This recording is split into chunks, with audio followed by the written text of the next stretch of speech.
आज महाराष्ट्र हादरलेला आहे, कारण ज्यांना आपण हुशारीचं मंदिर समजत होतो, ज्यांची जाहिरात पाहून पालकांनी शेती विकली, घर घाण ठेवलं, मुलाच्या भविष्यासाठी लाखो रुपये ज्यांचे क्लासचे बॅनर बघून खर्च केले, त्या आरसीसीच्या नावावरती आज सीबीआय चौकशी कारवाई झाली. नीट पेपर फुटी प्रकरणात आरसीसीचे संचालक मोठेगावकर यांना अटक झाली आणि इथूनच सुरू होतो तो एक मोठा प्रश्न. हा फक्त एका क्लासेसचा घोटाळा आहे का, की महाराष्ट्राच्या शिक्षण व्यवस्थेवरचा हा सर्वात मोठा डाग आहे? पत्र्याच्या चाळीतून सुरू झालेला प्रवास, मोठे मोठे बॅनर, टॉपरचे फोटो, मेरिट लिस्ट, यशाच्या जाहिराती आणि त्या मागे चाललेला घोडे बाजार. वर्षानुवर्ष लोकांना वाटत राहिलं, वा किती हुशार हा माणूस. पण आज प्रश्न पडतोय की हुशारी होती का की सेटिंग, का घोडे बाजार? कारण सत्य नेहमी उशिरा बाहेर येतं, तोपर्यंत सत्य गावभर फिरून आलेलं असतं. आज महाराष्ट्रातील लाखो पालकाच्या डोळ्यात प्रश्न आहे.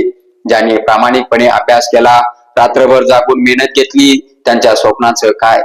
एक गरीब बापाचा मुलगा अभ्यास करून मागे राहतो आणि पैसे, ओळख, पेपरफुटी, सेटिंग यांच्या जोरावरती कोणी डॉक्टर बनत असेल तर ही फक्त विद्यार्थ्याची फसवणूक नव्हे, हा समाजाच्या भविष्यासोबतचा खेळ नव्हे का? आज लोक विचारत आहेत, या क्लासमधून शिकलेले विद्यार्थी खरंच गुणवंत होते का?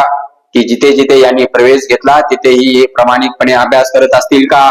आणि उद्या हेच विद्यार्थी जेव्हा डॉक्टर बनून बाहेर येतील, लोकांच्या जीवावरती उपचार करतील, तर सामान्य माणसांनी यांच्यावरती विश्वास ठेवायचा का?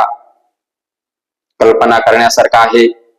कल्पना करा, एका आईने आपल्या मुलाला डॉक्टर बनवण्यासाठी आयुष्य झिजवलं आणि दुसरीकडे कोणी पेपर फुटी करून सीट विकत घेत असेल तर त्या आईच्या अश्रूची किंमत नाही का?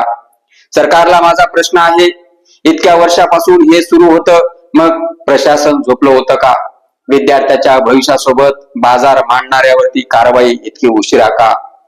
आज फक्त आरसीसी नाही, अशा कितीतरी कोचिंग फॅक्टऱ्या महाराष्ट्रात दौलत उभ्या आहेत.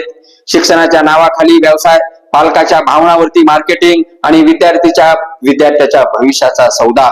मोठमोठे एससी क्लासेस, लाईट, जाहिराती, होर्डिंग्स, आमच्याकडे टॉपर म्हणणारे चेहरे आहेत अशा जाहिराती. पण त्या मागचं काळं सत्य आज बाहेर पडलं मोठेगावकर यांच्या रूपात. आज गरज आहे ती फक्त चौकशीची नाही, तर संपूर्ण शिक्षण व्यवस्थेच्या शुद्धीकरणाची. ही शुद्धीकरण मोहीम सुरू केली पाहिजे, कारण डॉक्टर, इंजिनियर, अधिकारी हे फक्त पद नसतं, ते समाजाचा विश्वास असतो. आणि जर त्या विश्वासाचा पायावरतीच भ्रष्टाचार उभा राहिला असेल तर उद्याचा भारत धोक्यात जाईल. आज प्रत्येक प्रामाणिक विद्यार्थ्याच्या मनात आग आहे, कारण त्याच्या मेहनतीचा हा अपमान झालेला आहे. आणि म्हणूनच वेळ आली आहे आवाज उठवण्याची, शिक्षणाच्या नावाखाली सुरू असलेल्या या काळ्या बाजाराविरोधात लढण्याची. कारण सत्य उशिरा येतं, पण जेव्हा येतं तेव्हा मोठमोठे चेहरे खाली झुकतात. याचं ज्वलंत उदाहरण हे आरसीसी संचालक मोठेगावकर आहेत.